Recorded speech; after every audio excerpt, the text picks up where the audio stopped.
Bom dia a todos. Eu não canso de repetir que eu me sinto muito abraçada, muito querida e acolhida quando eu chego nessa casa. A equipe espiritual faz um trabalho de recepção tão linda, e eu já estava emocionada ali quando esperava, concentrada um pouquinho, me emocionei com a prece da Marisa, com essa música, e é todo um ambiente que faz com que a gente realmente trabalhe, queira, né, participar desse movimento em busca dessa paz que todos nós desejamos, que é um sentimento comum entre todos nós, né, que gostaríamos realmente de encontrarmos essa paz. Fazermos parte, né, desse movimento que é um desejo sem fim de toda a humanidade, que nós possamos um dia realmente conquistar essa paz entre todos nós e vivermos num planeta harmonioso. Mas o que seria a paz? O que é a paz, né? Para cada um de nós, talvez seja um sentimento diferente. Algumas pessoas acreditam, talvez, que seja a estabilidade financeira, né? A gente ouve algumas pessoas dizerem, se eu ganhasse na loto, eu ia ficar em paz. Ou se eu ganhasse um pouquinho mais no meu trabalho, eu ia ficar em paz. Mas em paz com o quê? Será que isso vai trazer, né, realmente a paz para a gente? Algumas nações podem, talvez, acreditar que a paz esteja na detenção do poder. Se eu estou controlando tudo, se eu estou no poder, nós estaremos em paz. E o que será que é realmente essa paz? O que é esse sentimento de harmonia que pode trazer o equilíbrio para todos nós? Nós buscamos no dicionário, né, o que é a paz, o que é a definição da paz. E encontramos que ela é relações tranquilas de um Estado ou de uma nação. Pode ser a tranquilidade pública, tranquilidade, sossego, descanso e até o silêncio. Ou seja, essa paz interior, né? Esse momento de concentração e de silêncio conosco mesmo. A Assembleia Geral das Nações Unidas, interessada nesse assunto e consciente da importância dele, declarou o ano de 2000 como sendo o Ano Internacional da Cultura da Paz. Ou seja, todos esses grandes dirigentes do mundo, pessoas influentes, acreditando na importância que a paz tem para o nosso planeta, dedicaram essas reuniões, esse tempo, para conversar sobre isso. Isso em 2000, e nós vemos que até 2016, muito pouco se conseguiu, ou, infelizmente, até para trás nós andamos um pouquinho, em relações à violência e à paz no nosso mundo. Apenas um ano após essa reunião, em 2000, nós vimos, aqui nos Estados Unidos, em território americano, um acontecimento que vai mudar a nossa concepção de violência ou de segurança, como foi o 11 de setembro, aonde os filmes de Hollywood, de repente, se tornaram realidade. O que a gente acreditava que nunca poderia acontecer se não fosse no cinema, acontecia na vida da gente. E eu acredito que aqueles que já estavam nesse país se lembram aonde estavam quando ouviu essa notícia a primeira vez, de tão impactante que isso foi.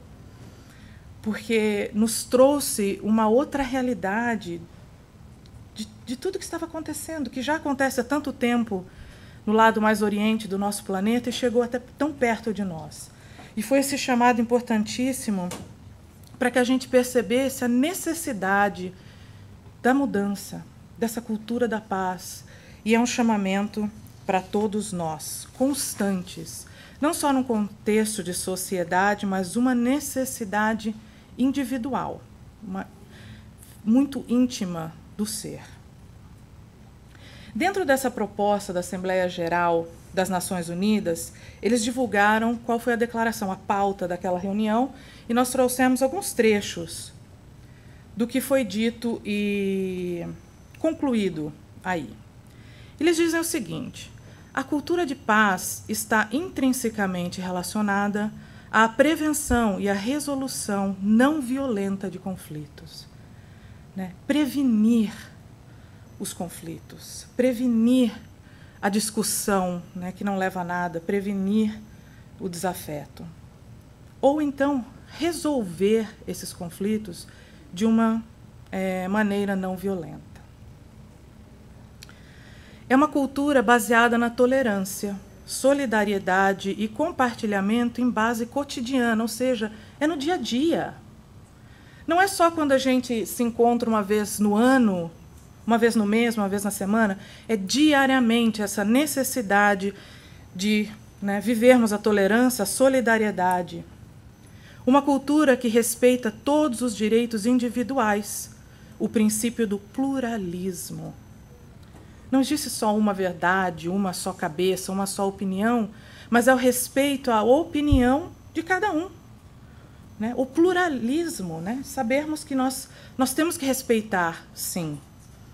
Que assegura e sustenta a liberdade de opinião e que se empenha em prevenir conflitos, resolvendo-os em suas fontes, que englobam novas ameaças não militares para a paz e para a segurança, como a exclusão, a pobreza extrema e a degradação ambiental. Então, essa necessidade, né, de nós vivermos conscientemente como seres atuantes no nosso planeta. E através dessa cultura cotidiana, desse sentimento, né, diário, nós já estaremos, né, no caminho correto. Nossa, mãe, é muita tecnologia para mim. Ficou aqui uma... Volta para mim, Mauro. É aqui mesmo? Eu acho que não. Estou te falando. Gente, eu sou da época do mimeógrafo. Eu já falei isso antes. Quem lembra? Não, é que daí a tela ficou com uns 20 teclinhas assim, ó. Quem lembra do mimeógrafo, assim, ó? Não é? São duas para trás, eu acho. Não vai não, gente. Eu não tenho clique aqui. Tem aqui. Aonde de novo? Tô falando, gente. Mais um? Ok. Então, aqui continuando com a declaração. A cultura da paz procura resolver os problemas por meio do diálogo, da negociação e da mediação, de forma a tornar a guerra e a violência inviáveis. Né? E a gente procura indagar, né, nesses 16 anos que se passaram disso, o que foi feito da nossa sociedade, de nós, dos dirigentes desse planeta. Como é que nós estamos ainda lidando com essa necessidade do diálogo, de negociar, de não mais impor, exigir, mas conversarmos, né, e nos entendermos realmente. E nós vemos de uma maneira tão triste que cada vez mais essas notícias tão tristes, né, de guerras e de mortes vão se tornando cotidianas. A gente vê no jornal, passa mais um bote com 300 pessoas tentando cruzar a fronteira da Síria, naufragou e 270 pessoas morreram. E aquilo vai se tornando tão comum, essa notícia, que chega um ponto que a gente esquece que aquilo lá é uma tragédia de verdade. São 3 aviões, né, do que caíram essa semana, 270 pessoas morrendo numa travessia. É muita tristeza. E a necessidade que nós temos de ter a consciência de que nós precisamos mudar, cada um de nós. Não só estarmos do lado de fora, achando que isso fica só por conta dos grandes dirigentes, dos presidentes desses países, do mundo em si, que manda e desmanda, acreditando que nós não podemos fazer nada, que nós não devemos ou não temos o poder para fazer nada. Infelizmente, nós tentamos resolver a situação de maneiras brutais, né, usando mais guerra, mais violência, e esquecemos de trazer, por fim, nós, pequenos cidadãos do mundo, essa responsabilidade para nós. Mas será que é suficiente, né, só olharmos, acreditarmos tudo isso? Tem muitas pessoas que acreditam que não evitar o conflito já é alguma coisa, né? Ah, não, eu evito brigar. Eu sou uma pessoa que eu não discuto com ninguém. Tenho até problemas com alguns familiares, mas eu evito, nem converso, daí fica 8 anos sem conversar. E daí tem muitas pessoas que acreditam que isso já seja um trabalho pela paz, pela tranquilidade e harmonia. Mas será que é só isso? Será que evitar somente o conflito é suficiente? Não que não seja já um passo de nós não querermos brigar, não queremos confusão. Mas nós precisamos ir um pouquinho além disso. Não só ficarmos passivos diante dessa necessidade de mudança, mas ativos nisso. Se nós ficamos sem falar com uma pessoa por muito tempo, porque nós não queremos entrar em conflito, que tal a gente procurar essa pessoa para a gente ficar em paz? Não é? Pelo menos fazer a nossa parte. Se a pessoa também não quiser, aí é o problema só dela, não é nosso. Mas a gente precisa começar a agir, fazer alguma coisa a mais do que simplesmente nós olharmos de camarote tudo acontecendo no mundo. E hoje em dia a mídia é tão rápida que nós ficamos sabendo dessas notícias de maneira quase que instantânea. E a gente olha tudo aquilo, muitas vezes a gente opina, aponta o dedo e acha que deveria ser diferente, deveria ser de outro jeito, mas a gente fica ali só opinando. E não dá mais só para opinar, da boca para fora ou do dedo para fora, né? Na internet, a gente fala tecla o que quer, a gente é juiz, é tudo, advogado, nós condenamos, julgamos. Mas o que a gente faz dentro de casa?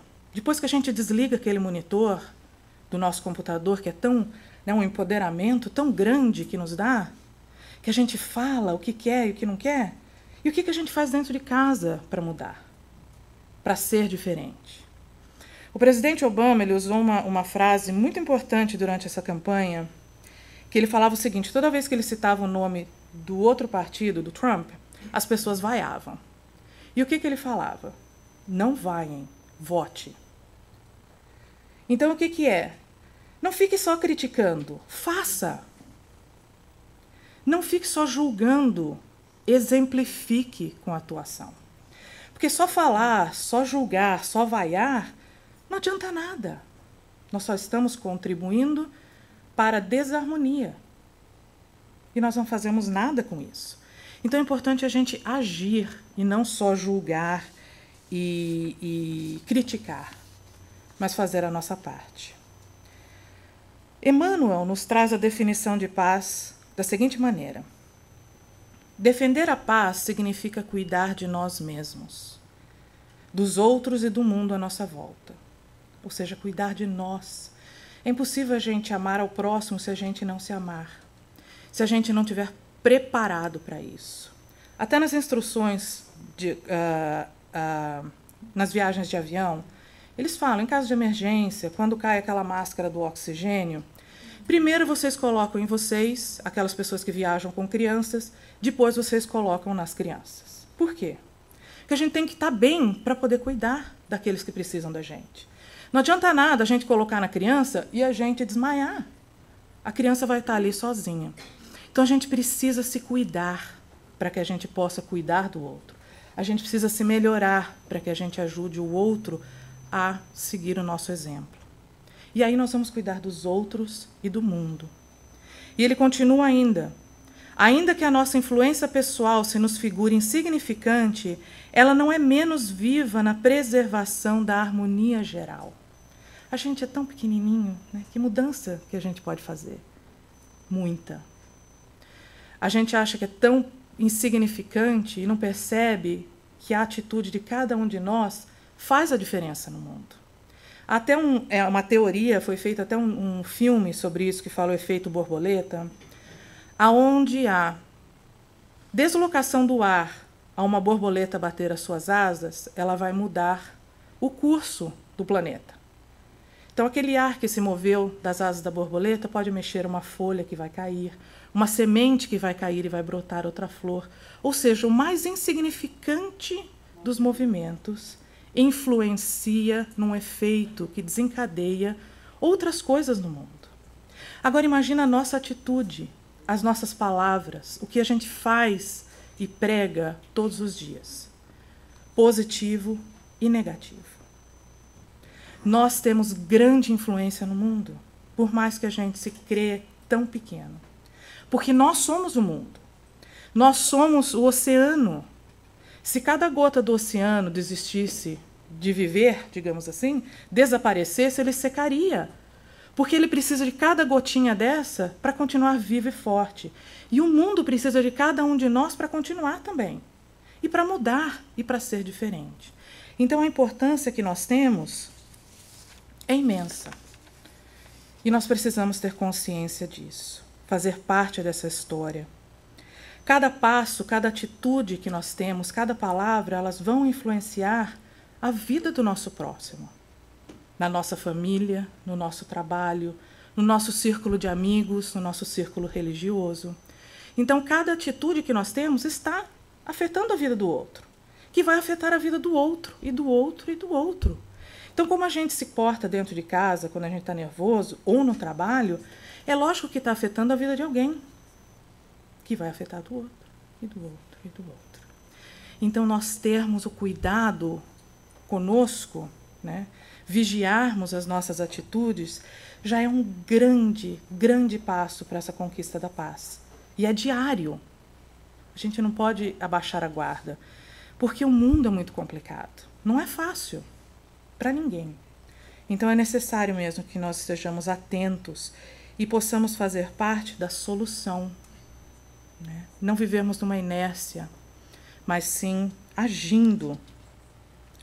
Cuidar de nós engloba nos melhorarmos, nos educarmos, aprender cada vez mais como, né, sermos pessoas melhores. E nada melhor do que esse contato com Deus, com o Evangelho, independente de religião, a nossa, né, que nós seguimos, o Espiritismo, que nos traz tantas ferramentas de ajuda com isso. Então é importante a gente usar dessas ferramentas, desses ensinamentos, para o nosso dia a dia, porque a gente acredita, não é? Na importância do Evangelho. Nós acreditamos no mundo espiritual, na vida após a morte. E o que a gente está fazendo para viver de conforme com essa crença, de conforme com tudo que a gente acredita? Porque não é um mundo de fantasia, não é uma novela, não é um livro que a gente lê, acha bonito, fechou e acabou. É a nossa vida, é a nossa história, é a nossa verdade. Então é necessário que a gente realmente absorva isso e vivencie isso.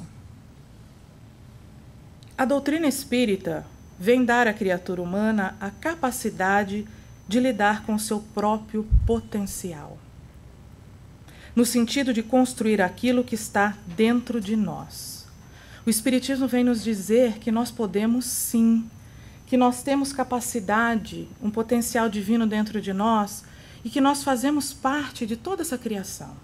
Nós não somos marionetes, nós não estamos fadados a um destino X, mas nós temos a oportunidade diária, através do nosso livre-arbítrio, de construir a nossa história. Nós somos coautores dessa nossa história. Então nós podemos sim sermos grandes atuantes na nossa vida e na história do mundo. O Espiritismo coloca essa proposta de uma maneira muito clara, no sentido que não espera de nós que sejamos perfeitos amanhã.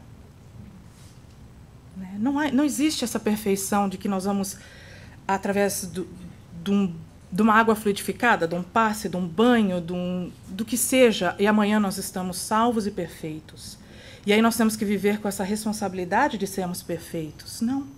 O Espiritismo vem nos convidar a sermos melhores a cada dia, de fazermos o melhor com as virtudes que nós já conquistamos e trabalhar com aquelas viciações que ainda nós temos no coração, todos os dias. Porque se a gente acredita que nós não temos viciações no coração, é um alerta, né? Que todos nós temos. Se a gente vive ignorando essas imperfeições no nosso coração, como é que a gente vai trabalhar e melhorar? Se a gente acha que não aceita as nossas imperfeições.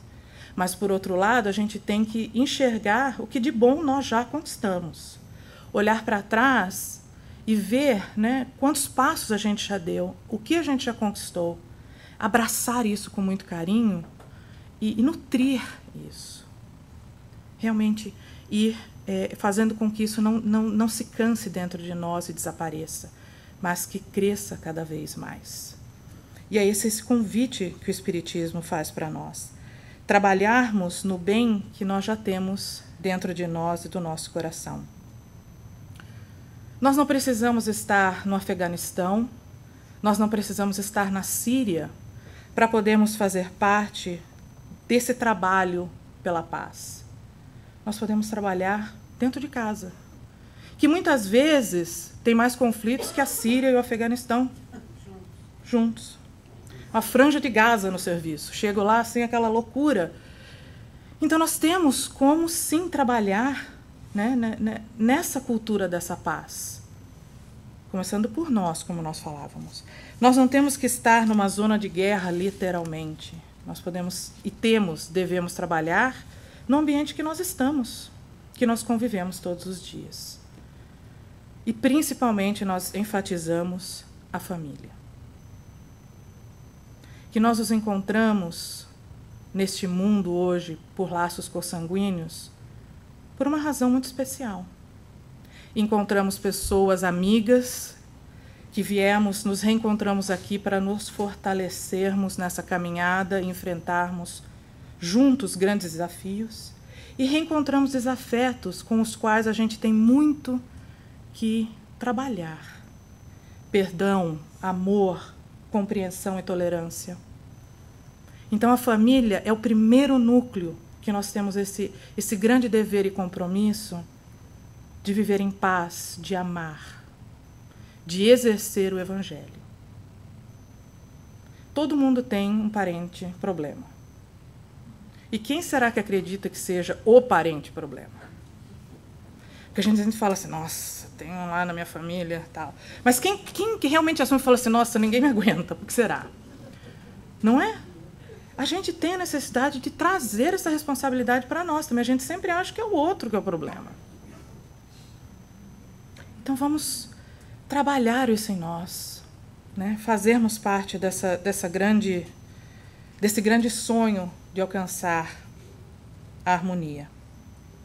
A proposta da Unesco em 2000 é uma proposta que vem sendo trabalhada pela doutrina espírita desde sempre. Desde sempre. Que vem trazer o quê? O respeito pela vida, a valorização da vida. O segredo da vida é conviver. Não é viver. Viver basta a gente nascer, nós estamos vivos. Mas o segredo da vida é conviver com o próximo. É conviver com essa harmonia, com esse respeito. A pluralidade, né? Diferenças de cor, de raça, de altura, de peso, de credo, diferenças de opinião política. Enfim, é conviver e respeitar. Porque nós queremos ser respeitados.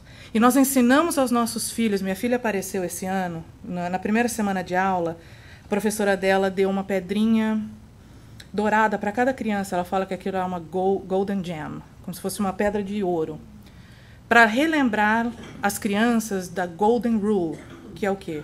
Não faça ao outro ao que você não gostaria que fizessem para você. Uma regra de ouro.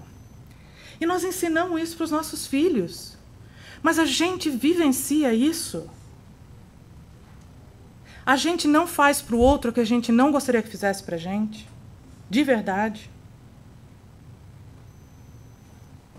Mas a gente julga ali, faz as crianças acreditarem que aquilo é certo, mas a gente exemplifica. É chegada a hora que nós sejamos honestos conosco. Não é com a gente aqui, não é com mais ninguém. É conosco. Fala assim, peraí, o que é que eu estou fazendo? O que é que eu estou pregando e o que é que eu estou agindo? O que é que eu estou fazendo até hoje? E fazer alguma coisa com essa resposta. Com o que a gente encontrou nessa análise muito íntima. Nós temos que fazer valer a pena esse tempo que nós estamos aqui, que é um tempo precioso. E a hora que nos é chegada, né, a nossa vez, a chamar o nosso nome para o mundo espiritual, aí é difícil a gente correr atrás de tudo aquilo que a gente gostaria de ter feito. E nós temos todo o tempo do mundo agora. E parece que isso está tão distante de acontecer na nossa vida, com as pessoas que estão ao nosso redor, que a gente vai só postergando, esquecendo que cada minuto é uma bênção. É um presente de Deus para nós. E o minuto seguinte a gente não sabe. Nós não sabemos. Então é necessário começar já. Não é segunda-feira. Não é no primeiro do ano. Já. Essa análise e essa mudança. Nós precisamos nos amar para amar ao outro, nos cuidar para cuidar do outro. Quando Cristo falou, bem-aventurados os mansos, pois herdarão a terra, ele estava se referindo a esse processo de transformação que os planetas, os mundos, os seres que habitam estão passando. Aqueles que herdarão esse planeta regenerado serão aqueles que se transformarem junto com ele. Então, essa mansidão de coração quer dizer uma calma, o equilíbrio, um ser justo e um ser preciso. Então, herdarão, quando se fala os mansos de coração, parece aquelas pessoas que são submissas, né? Mas não, são aqueles que são tolerantes, que são humildes, que são justos. Esses herdarão a terra. E é claro que há situações que nos trazem angústia, medo, insegurança e até revolta. Há situações que acontecem com a gente e essa é uma reação natural do ser humano. Nós podemos ter essa reação, né, a primeiro instante, mas cabe a cada um de nós, daí 2 minutos, a gente procurar um reequilíbrio, 2 horas, 2 dias. Não é? A gente procurar se reequilibrar. É nesse trabalho que nós estamos falando. Porque a reação inicial é natural que aconteça. Mas o se reerguer, se reequilibrar, se reestruturar, faz parte de um esforço de cada um de nós de conseguir. Porque senão passam-se 20 anos, 20 décadas, 20 encarnações, e nós ainda estamos naquele medo, naquele rancor, naquela angústia, naquela revolta. Para quê? Nos apegando a um processo negativo que só nos adoece a nós, principalmente. E nos segura de uma maneira tão negativa ao chão que não nos deixa voar mais alto, não nos deixa evoluir. Porque a gente tem aquela âncora do rancor nos segurando. Então é necessário realmente nós prepararmos o nosso coração com essa mansidão que Jesus exemplificou. Pela sua inesquecível passagem pela terra, ele foi o nosso maior exemplo de paz. Ele que sofreu críticas, incompreensões, perseguições, e mesmo assim, mesmo com todos esses obstáculos de fraqueza, né, de todos nós, ele permaneceu sereno, tranquilo e seguro, porque ele sabia e possui essa paz interior, que ele quer para todos nós. Jesus veio aqui exemplificar. Ele não veio só apontar o dedo, lecionar, mas exemplificar através da sua vivência o que é o caminho correto. E é isso que nós devemos conquistar. É uma conquista, é um trabalho constante até a gente conquistar isso dentro de nós. Por mais tumultuoso que seja o ambiente, por mais problemático que pareça ser, nós possamos sim encontrar paz no coração. O mundo pode estar aquela situação tão terrível, né? Diferentes situações acontecendo, mas se a gente tem o nosso coração tranquilo, a nossa fé no lugar, nós conseguimos ter uma certa força que a gente não sabe de onde. Um exemplo disso é, eu não sei quantas pessoas acompanham o que aconteceu no Brasil nessa tragédia do avião que caiu com aquele time de futebol, onde tem aquela mãe que estava dando uma entrevista, a mãe de um dos jogadores, o goleiro que faleceu. Com uma dignidade, com uma grandeza, ela pergunta ao repórter como ele estava se sentindo, porque ele perdeu amigos de profissão que também desencarnaram naquilo. O repórter não conseguiu responder, ele entra em lágrimas. E ela, que é mãe, pergunta para ele: eu posso te dar um abraço? E te agradecer por tudo que vocês fizeram pelo meu filho, pelo esporte, levando alegria para os lares das pessoas através do esporte. E ela consola o repórter, enxuga as lágrimas dele. Será que ela não tem essa paz no coração diante de toda a tormenta que está acontecendo?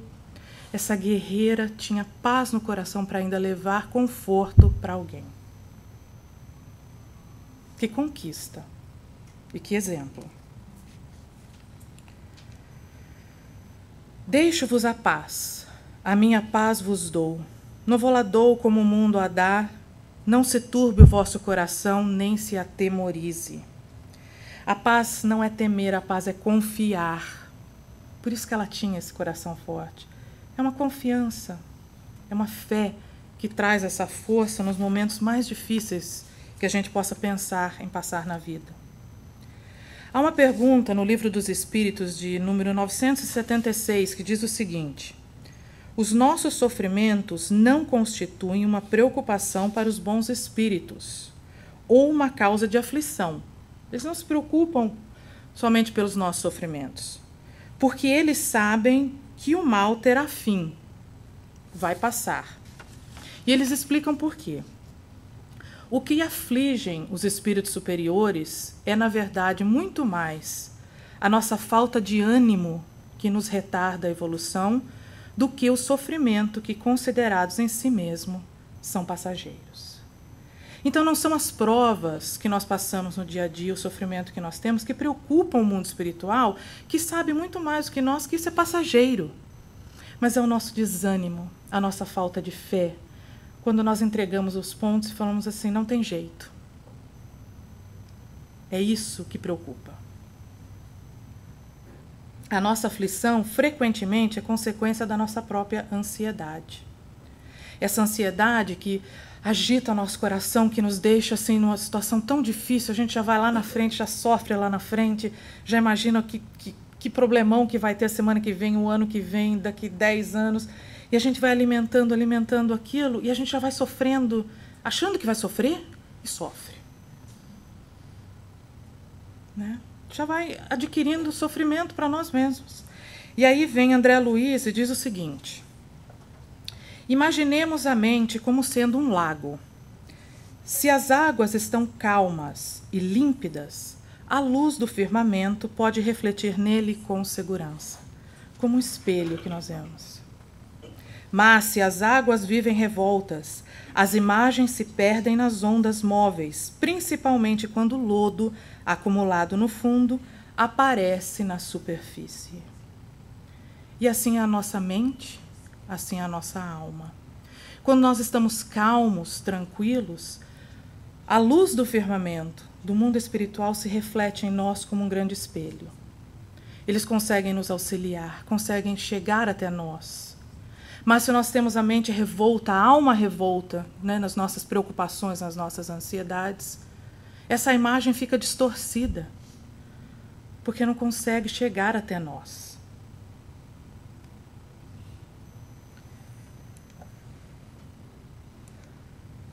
Por mais escura que seja a noite, o sol tornará ao alvorecer. Nas circunstâncias difíceis, faze o melhor que puderes, sem o risco de perder a paz interior que te assegura o equilíbrio. Muitas vezes a aflição é o sinônimo de nossa própria intemperância mental, à frente de abençoadas lições da vida. Temos que lembrar que a felicidade terrestre ela é relativa a cada um de nós, aos nossos valores, o que nós acreditamos que seja a felicidade em si. A felicidade deveria ser vista como, no lado, em relação ao material, é a posse do necessário, em relação à vida moral, é a consciência tranquila e a fé no futuro. Mas quanto de nós realmente acreditamos que nós temos o suficiente, o necessário? E quantos de nós temos a nossa consciência tranquila e uma fé verdadeira no futuro, para podermos conquistar essa felicidade que todos nós queremos. Mas daí a gente acha que a felicidade está lá no outro, lá fora, lá num outro emprego, numa outra pessoa, numa outra situação, num outro corpo. Mas o que nós temos hoje é esse corpo. Amanhã, segunda-feira, é aquele emprego que nós temos. E é com isso que a gente tem que administrar a nossa vida. Tem aquele ditado que diz, se a vida te dá limão, faça uma limonada. Já é azedo por si só, então põe um açúcar, faz alguma coisa para deixar aquilo melhor. E a gente pode fazer isso. Fazer uma coisa melhor com o que a vida nos dá. A paz não é conquista da inércia, mas sim fruto do equilíbrio entre a fé no poder divino e a confiança em nós mesmos, no serviço pela vitória do bem. Em nós, é fruto desse equilíbrio em nós. A fortuna suprema do homem é a paz da consciência pelo dever cumprido. E nós gostaríamos de trazer uma história dessa menina, que foi considerada e ganhou o Prêmio Nobel da Paz, que traz uma história tão emocionante para todos nós. Nós vamos ler um pedacinho da biografia dela, para aqueles que não a conhecem, e depois nós vamos mostrar um vídeo dela, muito emocionante. Sempre houve alguma coisa especial sobre Malala.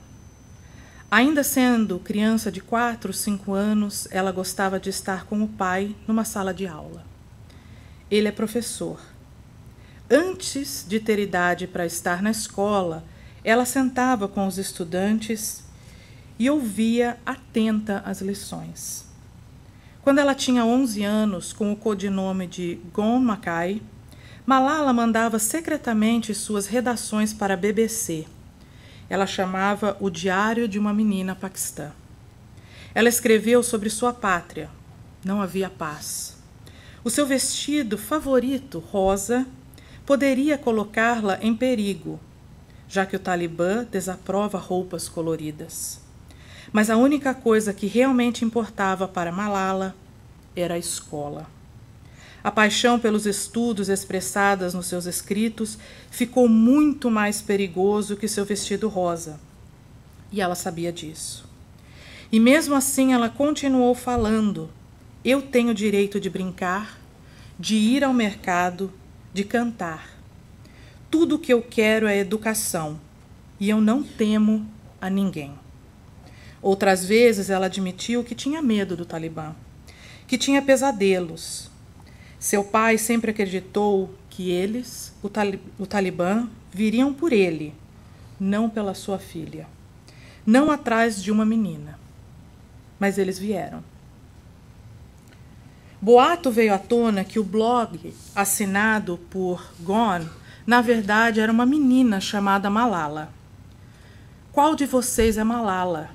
Perguntou um homem armado, quando ele e outros homens invadiram um ônibus escolar no dia 12 de outubro de 2012. E foi assim que o Talibã fez naquele dia. Eles atiraram a queima-roupa na cabeça dela e a deixou mais forte do que nunca. Numa tentativa brutal de silenciar sua voz, a fez mais alta ainda. E ela não desistiu de falar ao mundo sobre o direito, não só no Paquistão, mas no mundo inteiro, de todas as crianças, meninos e meninas, à educação. Essa é Malala, ganhadora do Prêmio Nobel da Paz de 2014, e esse é um vídeo com um trecho de seu discurso na ONU, em dezembro de 2013. They thought that the bullet would silence us, but they failed. And out of that silence came thousands of voices. The terrorists thought that they would change my aims and stop my ambitions. But nothing changed in my life except this. Weakness, fear, and hopelessness died. Strength power, and courage was born.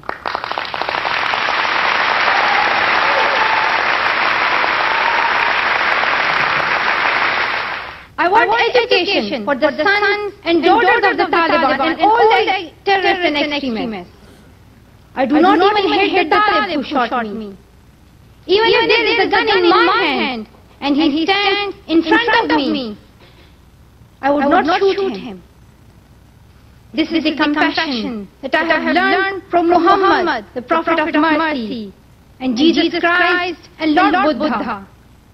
This is the legacy of change that I have inherited from Martin Luther King, Nelson Mandela, and Muhammad Ali Jinnah. This is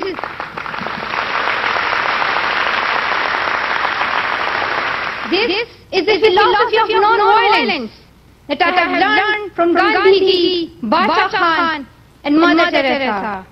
And this is the forgiveness that I have learned from my father and from my mother.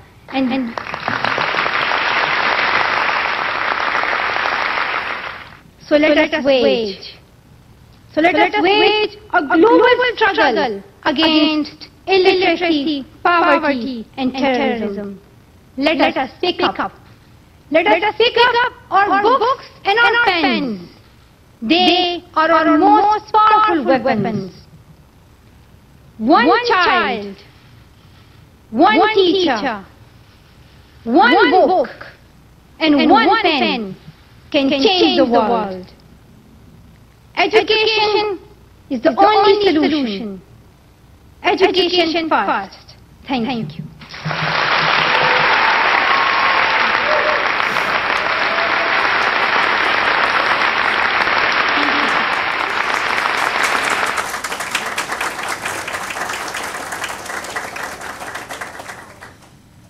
E através do exemplo dos pais, através do exemplo da religião, que ela soube ser forte o suficiente para passar por isso e ainda servir de exemplo para nós. Nós podemos ser esse exemplo na vida de alguém.